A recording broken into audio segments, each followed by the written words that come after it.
Hello class, my name is Earl, if you didn't know that already. Yes.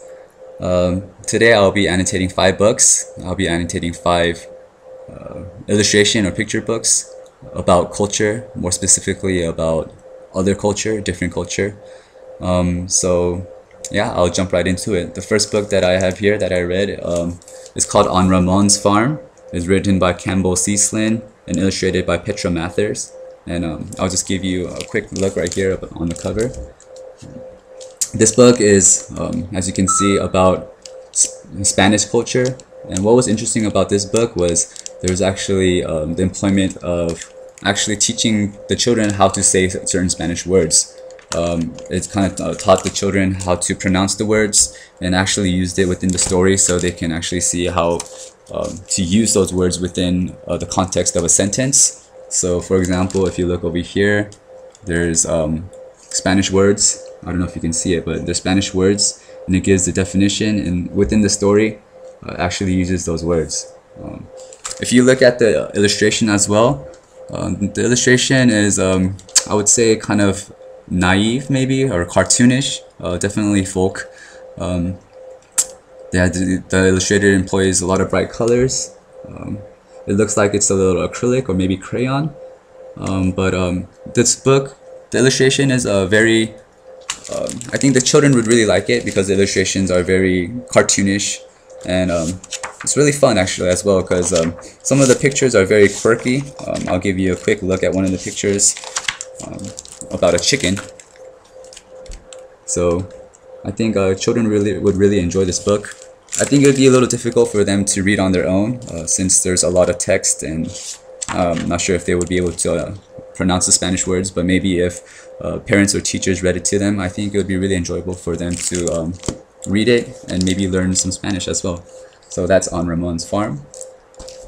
The second book I have here is Come On Rain by Karen Heese and illustrated by John J. Muth. It's actually a gold medal. It won a gold medal in excellence in illustration from the Society of Illustrators. So if you look here, the illustration is actually really beautiful. The illustrator employs watercolor techniques, and the choice of color is very, he uses a wide range of different colors. He uses bright colors and dull colors as well, and they complement each other very well. It's very realistic, also folk too. Most of these books, or if not all of these books, are going to be folky since they are about culture. But this book is kind of talks about African American culture, but there's also different cultures within this book as well because her friends are from different cultures, different races. But yeah, this book employs watercolor techniques. It's very difficult probably for children to read on their own because there's a lot of text. And so definitely probably a teacher or a parent would have to read it with them or for them. But children, I think they would enjoy looking at the illustrations since the illustrations are very well done. Yeah, I think especially girls would enjoy this book because all the characters are actually female in this book. So another picture. So yeah, I think the illustrator did a really good job in especially using colors and yeah, the use of watercolor. So that's that book, Come On Rain. Okay. The third book here is Going Someplace Special by Patricia Bikisak and illustrated by Jerry Pinkney. This was actually a Coretta Scott King, won a Coretta Scott King Award for nonviolent social change. Okay, here's a look at the cover, and this book is also about African American culture. This is actually a very interesting book because it talks about life in the South, kind of towards the civil rights movement. So it talks about them having to sit on the back of the bus, and then also that they weren't able to sit on benches in certain areas because it said whites only.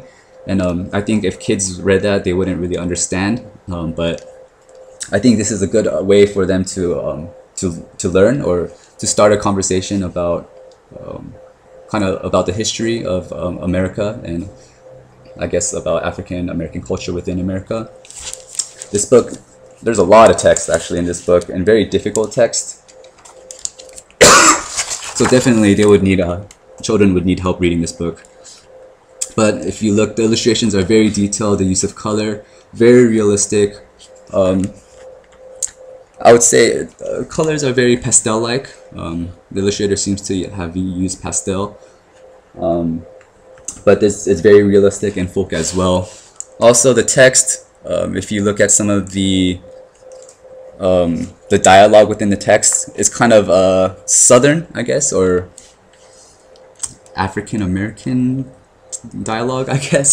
I don't know how to explain it any better, but yeah, I think kids would have a hard time understanding that as well. But yeah, definitely this is something that they would have to read with their parents or teachers. But I think a good opportunity for them to learn about history in the past of America and of African Americans as well. So that's that book. The fourth book here is called Redbird by Barbara Mitchell and illustrated by Todd Doney. Okay, so Redbird, as you can see, is about Native American culture. This is a fairly serious book. It was kind of hard for me to understand as well. It was very, yeah, kind of hard to understand. It wasn't that the words were difficult or anything, but they were,